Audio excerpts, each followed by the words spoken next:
to Healthy Living. My name is Cheryl McWilliams. We're glad that you're joining us today. With us in the studio is Dr. Timothy Howe. Dr. Howe is an internal medicine specialist at Parkview Adventist Medical Center. He's been with us many times here on the show, and we're very thankful. You are a wealth of knowledge about many different topics, not the least of which is lifestyle medicine.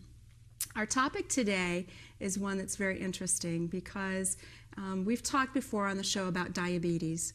But today, we're actually going to be talking about the concept of reversing diabetes, not just treating it, but reversing it, which I find intensely interesting. My father's side of the family, the vast majority of them have diabetes, except for my sister and I. And we're doing as much as we can to prevent at least the onset, if not prevent it from occurring at all. The whole concept of diabetes, certainly there's plenty of evidence to suggest that a lot of it can be prevented. How does it come on? How do you prevent it? And then more importantly, if you get it, how can you reverse it? Well, first of all, Cheryl, I was recently reading a monograph from the Harvard Medical School on nutrition, and they stated that 90% of type 2 diabetes can be prevented. 90%? 90% of type 2 diabetes. Now, today we're going to be primarily talking about type 2 diabetes. Type 2 diabetes is the most common type of diabetes. About 90 to 95% of diabetes in this country today is type 2. And that's the one that we'll be focusing on. Not type 1, but type 2. Type 1 used to be called childhood onset diabetes. We don't call it that anymore because we're finding type 2 in children with almost, or if maybe even greater frequency than type 1. And it's type 2 that's the lifestyle precipitated diabetes. It's the kind that we know how to not only prevent, but also now we know how in a large part to reverse type 2 diabetes. 90%, that's a really big deal. And when you think about the health ramifications of not getting diabetes, and then the financial ramifications, diabetes is very expensive. In our economy, if you could actually prevent it, that would seem to save a lot of money. Yes, diabetes is a very expensive disease. Type 2 diabetes, if you look at a patient with type 2 diabetes, on average, their health care costs about $10,000 more per year than a non-diabetic. And if you multiply that by the 25 million diabetics in this country today, that's a huge number. Wow, that is a huge number. So if we could have that money, we wouldn't have problems solving the Wall Street mess. There you go. So 90% of it can be prevented. How do we do it? Preventing diabetes is very simple, but it's not an easy process.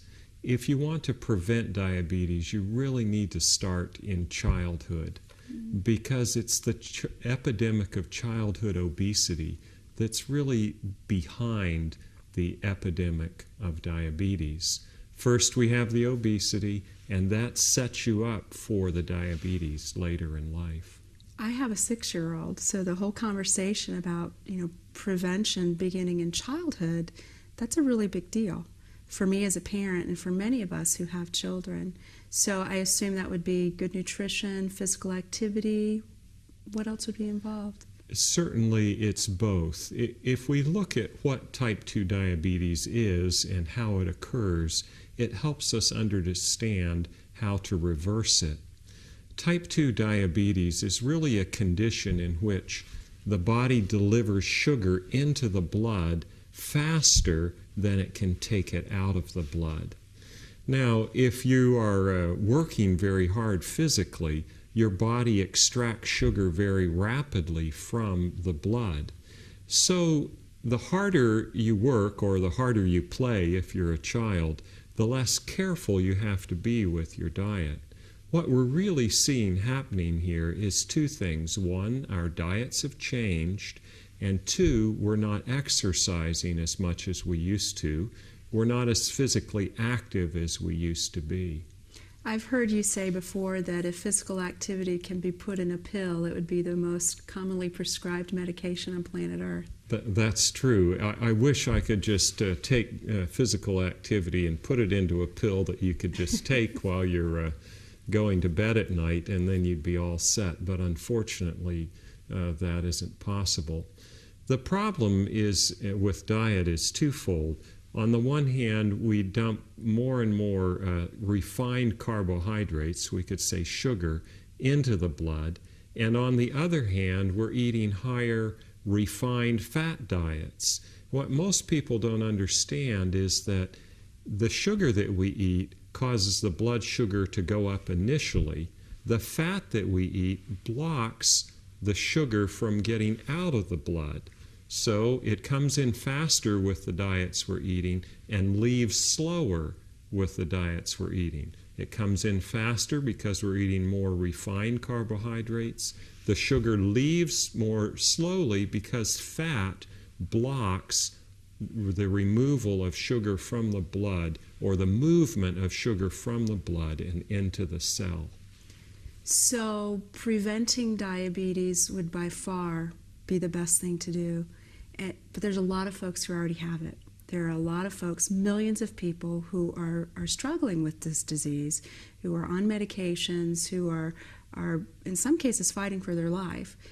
I understand that there is a new concept somewhat of actually reversing the disease, and I'd like to learn the details about that. Well, fortunately, we have a book that you could read and learn the details, and I'd highly recommend this book to anyone that has type 2 diabetes and wants to try to reverse it. The book is entitled Reversing Diabetes, and it's written by Neil Barnard. Neil Barnard is a physician who is in charge of the Physicians Committee for Lifestyle Medicine, or Responsible Medicine, I'm sorry. You can find his website at PCRM, all capitals. If you just type that into your Google search, PCRM, you'll get Physicians Committee for Responsible Medicine. He's done the most scientific research on reversing diabetes, and his program works very well. I use a slight modification of this when I'm reversing diabetes, and it also works very well. Excellent book, and I'd highly recommend it if you're wanting to reverse diabetes. About half of the book is recipes and things that you can eat that actually taste quite good, which is important to me. I like my food to taste good. Don't you? Okay, just checking. But it's an excellent book, and I'd highly recommend it.